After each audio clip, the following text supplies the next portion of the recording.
So another common phenomenon that we can find in this field of infertility and miscarriage is that a lot of doctors do not take a first-time spontaneous miscarriage seriously. So when a patient miscarries for the first time, usually doctors will recommend them to absorb this experience and then go for the next pregnancy, because sometimes these things happen. Sometimes it's just nature's way of eliminating a not really healthy fetus. So you just go for the next one and hope for the best. So this is another primary cause of why recurrent miscarriage is so rampant, because nobody takes the first miscarriage seriously.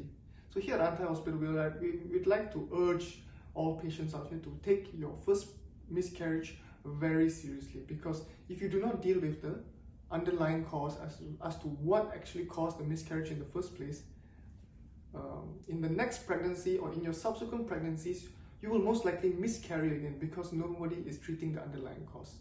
So you have to take your first miscarriage very seriously, especially if it's your first or second miscarriage. Usually the involved factors are very few and also very straightforward to deal with. The more times you miscarry, the more difficult it is to effectively treat you, and the more difficult it will become for you to get pregnant.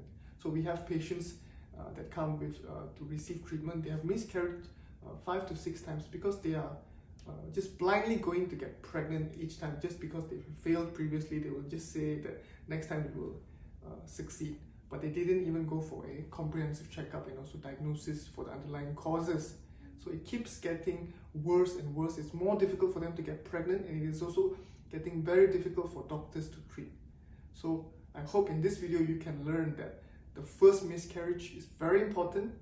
Try to get diagnosed, find a proper maternity hospital that will do a comprehensive checkup, deal with the underlying cause, so that you make sure that this miscarriage won't happen again, and your subsequent pregnancies will be smooth and successful.